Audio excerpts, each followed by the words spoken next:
1950년대 초반까지만 해도 인간이 1마일을 4분 이내로 뛰는 것은 불가능하다 여겼습니다. 1마일은 1.6km 조금 더 되는 거리인데 그 이전 수백 년 동안 그 누구도 그 거리를 4분 내로 뛴 사람은 없었습니다. 그러던 중 드디어 1954년 로저 베니스트라는 영국 선수가 4분 이내의 기록으로 그 거리를 주파했어요. 그러자 신기한 일이 벌어졌습니다. 불과 한 달 사이에 10명의 선수가 1마일을 4분 이내로 뛰게 되었고 1년 후엔 37명이 그리고 2년 후엔 무려 300명 이상의 선수들이 4분의 벽을 넘어서게 되었어요. 지난 수백 년 동안 하지 못했던 일을 갑자기 너도 나도 하게 된 것입니다. 불과 몇 년 사이에 인간의 신체 능력이 확 달라진 것일까요?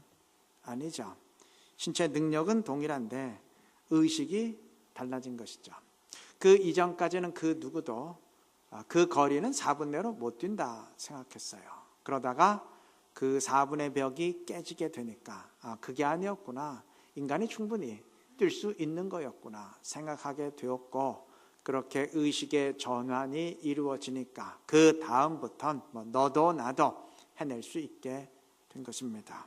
이처럼 한 사람의 성과는 한 개인의 성과로 끝나지 않아요. 그것은 많은 경우 다른 사람에게도 영향을 미치고 그래서 다른 이들도 그렇게 해낼 수 있도록 만듭니다. 그렇게 해내는 그 원동력이 됩니다.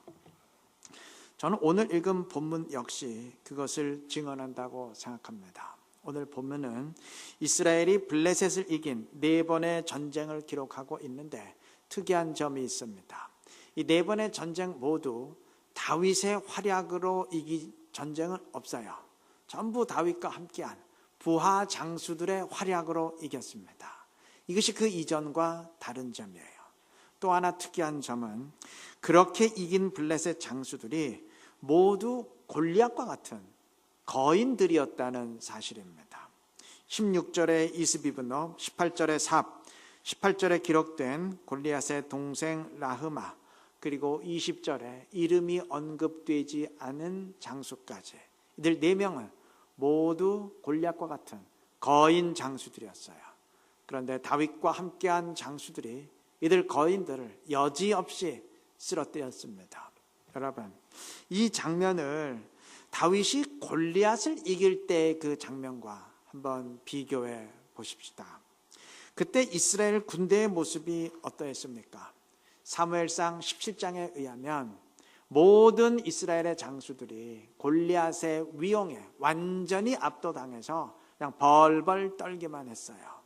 골리앗이 무려 40일 동안 이스라엘의 하나님 여호와를 노골적으로 모독하고 조롱하는데도 그 누구도 감히 골리앗과 싸우겠다고 나서지를 못했습니다. 당시 사울의 병사들이 전부 오합지졸이었기 때문입니까? 아니에요. 그 반대였습니다. 물론 일반 병사들은 평소에 농사를 짓다가 전쟁 때만 동원되는 사람들이었지만 주력 부대는 전문 군인들이었는데 그들은 매우 강한 용사들이었습니다. 그 전쟁 이전 사무엘상 14장 52절은 사울이 블레셋과의 전쟁 때문에 힘센 사람이나 용감한 사람들을 보면 그들을 불러 모았더라 그랬습니다. 사울은 왕위에 오른 뒤 약한 자의 땅을 빼앗아서 강한 자에게 주는 아주 그런 극단적인 정책을 펼치면서까지 강한 군대를 만드는 데 집중했어요. 그런데 그렇게 공을 들여 만든 강한 부대의 용사였음에도 모두들 골리앗 앞에선 고양이 앞에 쥐처럼 아주 꼼짝도 못했어요. 반면 다윗과 함께한 장수들은 어떻습니까? 이건 완전히 다르죠. 조금도 주눅들지 않고 여지없이 그런 거인들을 다 쓰러뜨렸습니다. 여러분, 그것도 한 사람이 모두를 제압한 게 아니에요. 보면은 거인들을 이긴 이스라엘 장수들의 이름도 기록했는데 모두 다른 사람이에요. 그러니까 싸울 때마다 각기 다른 장수들이 거인들을 제압했다는 얘기입니다. 달라졌죠.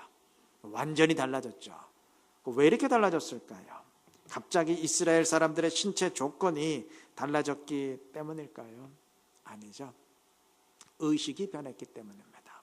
다윗이 골리앗을 쓰러뜨리기 전까지는 모두들 골리앗과 같은 거인은 누구도 못 이긴다, 그렇게만 생각했어요. 그러다 다윗이 골리앗을 쓰러뜨리자, 그것도 아직 미성년자에 불과한 소년 다윗이 한 방에 골리앗을 쓰러뜨리자 그게 아니었구나, 거인도 별거 아니구나, 우리가 충분히 이길 수 있는 거구나, 이렇게 생각하게 되었어요. 그 다음부터는 이스라엘에게 골리앗과 같은 거인은 절대 못 이길 상대가 아니고 얼마든지 이길 수 있는 상대였습니다. 두려움과 공포의 대상이 아니고 충분히 해볼 만한 상대였어요. 그렇게 의식의 전환이 이루어지니까 그 다음부터는 절대 못 이길 것 같았던 그러한 장수들만 너도 나도 제압하고 쓰러뜨리게 된 것입니다. 따지고 보면 다윗의 승리 역시 그 혼자만의 승리로 끝나지 않았습니다. 다윗의 공적은, 다윗의 공헌은 그 혼자만의 공헌으로 끝나지 않았어요. 다른 사람들에게도 영향을 미쳐서 그들도 이길 수 있도록 이끌어 준 것입니다. 오늘 전쟁의 기록 바로 앞에 13, 14절에 의하면 다윗이 사울과 요나단의 뼈를 수습해서 가져오고 그 뼈들을 이번에 처형당해 죽은 사울 자식의 시신과 함께 온전히 장례를 치루어 주자 하나님이 그 땅을 위한 기도를 들으셨다 그랬습니다. 3년 동안 이스라엘 땅을 괴롭힌 기근을 하나님이 드디어 끝내셨다는 말입니다. 그 사건은 오늘 설교의 내용이 아니기 때문에 무슨 내용인지 설명은 생략합니다. 단 오늘 설교를 위해서 딱 한 가지만 언급할 게 있어요. 다윗이 그렇게 행동을 하도록 만든 사람이 있는데 예전에 사울의 첩이었던 리스바라는 여인입니다. 리스바는 자신의 두 아들이 처형당해 죽고 시신마저도 방치되어 장례를 치르지 못하게 되자 밤낮으로 시신을 지키면서 낮에는 새들을 쫓고 밤에는 들 짐승들이 접근하지 못하도록 막았습니다. 하루 이틀 그렇게 한 게 아니고 무려 몇 달 동안 그렇게 했어요. 밤낮으로. 여인 혼자의 몸으로 너무나 힘들고 또 무서운 일이었을 텐데 모성애는 그런 거죠. 자식을 향한 어머니의 마음이 그렇게 하도록 만들었습니다. 이 여인의 모습이 다윗의 마음에 동요를 일으켰습니다. 그리고 그동안 잊고 있었던 한 가지 사실을 퍼뜩 깨닫게 만들었습니다. 저 여인은 자식의 시신을 그토록 소중히 지키려 하는데 나는 그동안 사울 왕과 요나단의 시신을 장사 지내지 못했었구나. 이 사실을 깨달은 다윗은 비참하게 죽은 사울 집안의 그 모두를 위해서 온전한 장례를 치르게 되었습니다. 14절 마지막 부분은 이렇게 증언합니다. 그 후에야 하나님이 그 땅을 위한 기도를 들으시니라. 이러한 장례 이후에야 하나님이 이스라엘의 기근을 끝내셨다는 말입니다. 이걸 뒤집어 말하면 이 일이 있기까지는 하나님이 기근을 끝내지 않으셨을 것이라는 말입니다. 그러니까 온전한 장례가 이 기근을 끝내게 만든 것인데 물론 장례를 주도한 사람은 다윗이지만 다윗으로 하여금 그렇게 하도록 만든 사람은 리스바라는 여인입니다. 그렇다면 죽은 자를 존귀하게 여긴 한 여인의 행동이 다윗도 그렇게 하게끔 만들었고 결국 이스라엘의 기근도 끝내게 만든 것입니다. 예수님이 십자가 죽음을 당하셨을 때 요한복음 19장 38절에 의하면 아리마대 요셉이 빌라도를 찾아가서 시신을 넘겨줄 것을 요청했고 그래서 넘겨받았어요. 38절의 증언처럼 아리마대 요셉은 그때까지 유대인들이 두려워서 주님을 따른다는 사실을, 내가 주님을 믿는 사람이라는 사실을 숨겨왔던 사람입니다. 그랬던 그가 주님을 따른다는 사실을 당당히 밝히고 행동했어요. 그러자 바로 그 다음 절에 의하면 니고데모 역시 예수님의 장례를 돕기 위해서 침향과 모략 등을 챙겨서 달려왔습니다. 니고데모 역시 그동안 사람들의 눈총을 피해서 주님을 따른다는 사실을 숨겨왔던 사람이에요. 고기잡이나 하던 제자들과는 달리 니고데모는 지체 높은 공회원으로서 그 사실을 밝히기엔 염려되는 것이 너무 많았기 때문입니다. 그런데 자신과 똑같은 공회원이었던 아리마대 요셉이 그 사실을 당당히 밝히며 행동하자 니고데모도 그 뒤를 따르게 되었어요. 아리마대 요셉의 행동이 니고데모에게도 영향을 미쳤고 그도 그렇게 하도록 만든 것입니다. 아마 그동안 니고데모는 나는 공회원이니까, 고기 잡던 어부들과는 달리 지체 높은 사람이니까 이 사실 밝히지 아니하고 내가 은밀히 숨어 있는 게 당연하다, 그렇게 생각했을 거예요. 그런데 자신과 똑같은 위치에 있던 아리마대 요셉이 당당히 카밍아웃하고 행동하자 이야기가 달라졌어요. 지금까지 은밀히 숨어 있었던 자신의 모습이 결코 당연한 게 아니라는 사실을 깨닫게 되었어요. 이젠 자신도 나서야 할 때라는 것을 깨닫고 그렇게 하게 되었습니다. 여러분, 우리의 셀 모임이 이러한 일깨움의 시간이 되어야 됩니다. 그동안 선포되는 말씀을 들으면서 또는 성경을 읽으면서 저거는 교회 생활만 하는 목회자들이니까 할 수 있는 얘기지, 나처럼 사회생활 다 하는 사람들에게는 해당되지 않는 말이지 라고만 여겼던 사람들이 자신과 똑같은 위치에 있으면서도 말씀대로 순종하는 셀원들의 모습을 통해서 그게 아니라는 사실을 깨닫는 시간이 되어야 됩니다.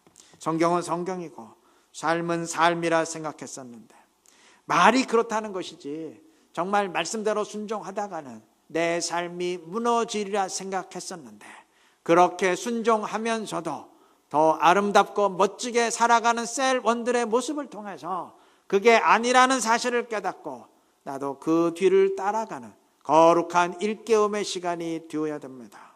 그리고 나아가 나 역시 그렇게 다른 사람을 일깨워주는 사람이 되어야 합니다.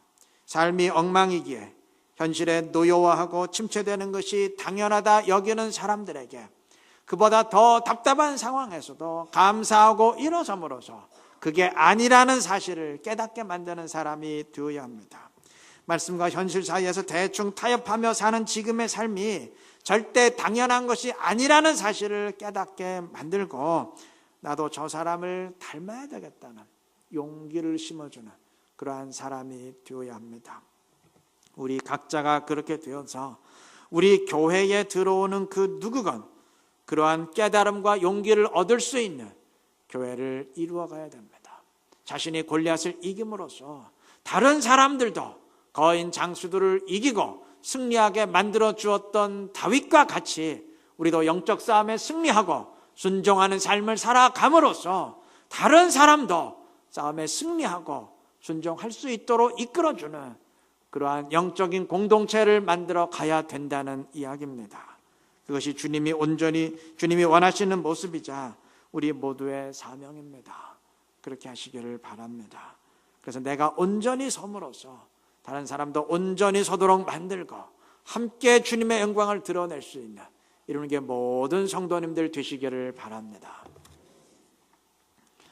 오늘 본문의 기록을 보면 요압 장군의 이름이 없어요.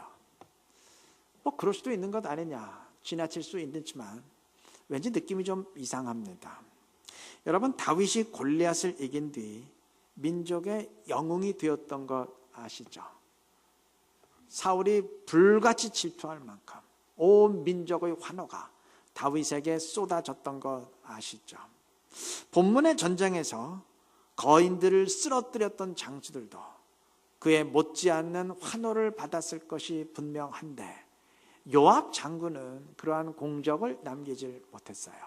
이스라엘의 장수들이 너도 나도 거인 장수들을 다 쓰러뜨리는데 요압은 그러하지를 못했습니다.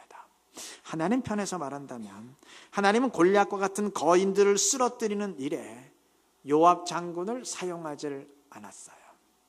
저는 하나님이 일부러 그러셨다고 생각합니다. 요압, 너 없어도 된다. 너 없어도 이스라엘은 얼마든지 승리할 수 있고 존재할 수 있다. 하나님이 의도적으로 그러한 메시지를 던지셨다고 생각합니다. 그 단지 추측 아닙니까? 할 수 있지만 성경을 그 뒤 계속 읽으면 그게 단순한 추측이 아니라는 것을 알게 돼요. 본문 다음에 22장은 전쟁을 승리하게 하신 하나님에 대한 감사와 찬양의 시입니다. 그리고 바로 이어서 23장에서는 그동안 다윗과 함께 전쟁을 이끈 용사들을 한 명 한 명 소개하는데 30명이 훨씬 넘게 소개된 장수들 가운데 요압이 없어요. 요압이 이제 나이가 좀 들어서 그렇게 큰 활약을 하지 못하기 때문이 아닌가 질문한다면 아니에요. 23장은 단지 지금 활약하는 장수들을 기록한 게 아니고 과거부터 지금까지 역사를 기록한 거예요.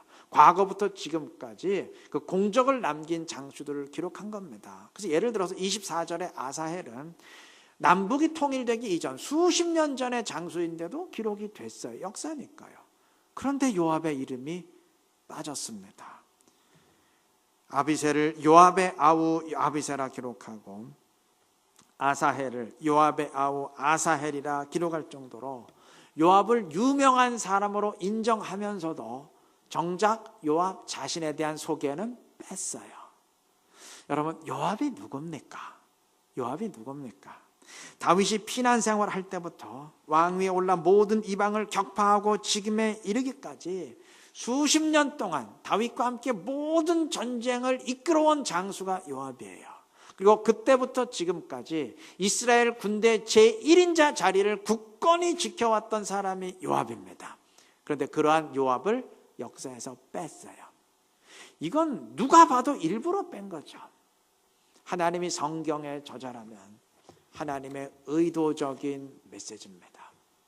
아마 요압은 나 없으면 이스라엘도 없다라고 자부했을지 몰라요. 인간의 눈으로 볼 땐 그게 맞습니다. 요압은 살아있는 역사이자 전설이에요. 그런데 하나님의 평가는 다릅니다. 너 없어도 된다. 아니, 너는 없었다. 나는 네가 누군지 모른다. 그러한 의미입니다. 본문의 전쟁에서 하나님이 요압을 전혀 사용하지 않으셨던 이유도 아마 그 때문일 겁니다. 하나님이 왜 그러셨을까요? 왜 요압을 철저히 외면하고 인정하지 않으셨을까요? 왜 역사에서 아예 빼버렸을까요? 이유는 한 가지입니다.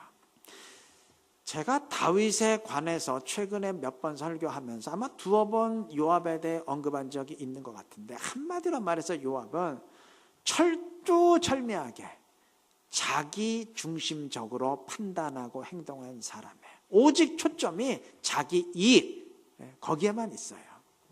이미 설명했으니까 다시 설명하는 것은 피하고, 여하튼 요압은 민족이 큰 위기에 직면하게 된다는 것을 뻔히 알면서도 자신의 2인자 자리를 지키기 위해서 남북 정상회담을 하러 왔던 아브넬을 암살했어요. 그러니까 요즘으로 치면 우리나라가 다음 달에 이제 남북한 정상회담 하죠. 그때 북한의 김정은을 살해한 것과 같아요. 이건 민족이 지금 어떻게 되자고 그런 일을 벌이는 건가요? 근데 자신의 2인자 자리를 지키기 위해서, 이렇게 남북 정상회담에서 통일되면 아브넬이 내 대신 제2인자가 될 텐데 그건 안 되지? 그래서 일단 죽여놓고 봤어요. 그리고 또 자신의 경쟁자가 될 수 있다는 이유에서 다윗이 새롭게 최고 사령관으로 임명한 아마사를 여지없이 암살했습니다. 그러니까 한마디로 말해서 요압이라는 사람은 민족의 미래나 화합보다는 자기 자리가 더 중요한 사람이에요. 제2인자라는 자기 자존심이 민족보다 훨씬 더 중요한 사람이에요. 자기 자리를 지키기 위해서는, 자기 이익을 보존하기 위해서는 그 어떤 일이든 다 할 수 있는 사람입니다. 요압은 그렇게 자기의 욕망대로 일을 벌이면서 계속 최고 지휘관으로 군림했고, 또 나름대로 인간의 눈으로 볼 때 많은 공적도 남겼지만 하나님은 전혀 그를 인정하지 않으셨습니다. 반면 23장은 요압의 이름은 역사에서 빼면서도 마지막에 밧세바의 남편이었던 우리아의 이름은 기록했어요. 여러분, 우리아가 누군지 아시죠? 우리아는 전쟁에서 죽었기 때문에, 적군에 의해 죽었기 때문에 그 어떤 공적도 남기지는 못했어요. 그런데 그에게 한 가지 있는 것이 있었죠. 그에겐 진실된 심령, 온전한 마음이 있었습니다. 사실 그가 죽었던 것도 그러한 온전한 마음 때문 아닙니까? 다른 병사들은 다 전쟁터에 나가 싸우는데 어떻게 나 혼자 편히 쉴 수 있겠습니까? 그래서 다윗 왕의 호위를 거절했고 그래서 결국 덫에 걸려 죽었던 것 아닙니까? 성경은 요압의 이름은 일부러 빼버리고 우리아는 기록했어요. 눈에 보이는 공적으로 평가하지 않는다는 분명한 선언이죠. 사람은 외모를 보고 화려한 공적을 볼지라도 하나님은 온전한 마음을, 그 마음의 중심을 보신다는 분명한 선포죠. 그게 아니라면 요압이 역사에서 빠지고 우리아가 들어간 걸 도저히 설명할 길이 없습니다. 여러분, 사람의 관점으로 볼 때 요압이 물론 철저히 이기적이고 자기 중심적이었어도 그래도 여하튼 요압이 있었기 때문에 그동안 일이 진행되어 왔던 것이 사실이에요. 그러니까 아무리 싫어도, 마음으로는 싫어도 그를 인정하지 않을래야 않을 수가 없어요. 그러나 하나님의 기준은 다릅니다. 하나님의 입장은 달라요. 여러분, 하나님의 입장에서 볼 때 요압이 그동안 남긴 공적이 하나님에게 그 어떤 보탬이나 이익이 눈꽃만큼이라도 되었다고 생각하십니까? 이걸 우리 입장에서 바꿔서 말하면 우리가 행하는 그 어떤 일이나 봉사가 하나님께 실제적인 이익이 될 수 있다고 생각하십니까? 천만의 말씀이에요. 전혀 안 됩니다. 예를 들게요. 여러분, 우리의 전도가 하나님 나라의 확장에 조금이라도 도움이 됩니까? 아니요. 냉정히 따져보면 전혀 안 됩니다. 만약 하나님이 직접 이 땅을 복음화하신다면 하루아침에 끝나요. 하늘의 천사를 동원하시거나 말씀 한마디 다 끝낼 수 있어요. 그런데 우리에게 맡기시다 보니까 지난 수천 년 동안 완성되지 못하고 지금까지 지체되고 있을 뿐입니다. 우리의 그 어떤 봉사와 헌신도 마찬가지예요. 냉정히 실상을 말한다면 하나님이 우리에게 맡기시는 만큼 하나님께는 손해입니다. 하나님이 말씀 한마디로 완성하실 수 있는 일을 우리에게 맡기시다 보니까 그만큼 지체되고 손해만 되고 있을 뿐입니다. 그럼에도 하나님이 굳이 우리에게 맡기시는 이유가 뭘까요? 굳이 우리를 사용하시려는 이유가 뭘까요? 우리의 마음을 원하시기 때문입니다. 주님을 사랑하기에 그의 뜻대로 행하는 우리의 마음을 원하시기 때문입니다. 하나님이 직접 처리하시면, 하나님이 직접 해버리시면 일이야 바로 끝나지만 그의 자녀들의 마음은 받으실 수가 없잖아요. 그래서 하나님은 어마어마한 손해를 감수하시면서까지 일부러 우리에게 일을 맡기시는 겁니다. 이러한 원리를 이해한다면 하나님이 왜 외모가 아니라 마음을 보시는지, 왜 겉으로 드러나는 공적이 아니라 마음의 중심을 보시는지, 아니 하나님이 왜 그렇게 하실 수밖에 없는지 이해가 되실 겁니다. 하나님이 왜 요압을 인정하실 수가 없었는지 이해가 되실 겁니다. 혹 이걸 오해해서 인간의 봉사와 헌신은 그 어떤 것이든 주님께는 전혀 보탬이 안 되는구나. 그러니까 오늘부터 나는 아무것도 주를 위해서는 할 필요 없고 그냥 마음만 온전하면 되겠구나 라고 생각하시는 분이 있다면 냉정히 따져보십시오. 여러분, 아무것도 안 하는 사람이 진정 온전한 마음을 지닌 사람일 수 있겠습니까?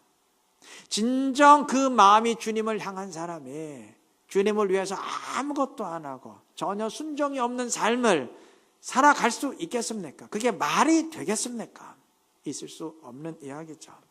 마음의 중심이 주님을 향한 사람은 주님을 위해 행동하게 되어 있습니다.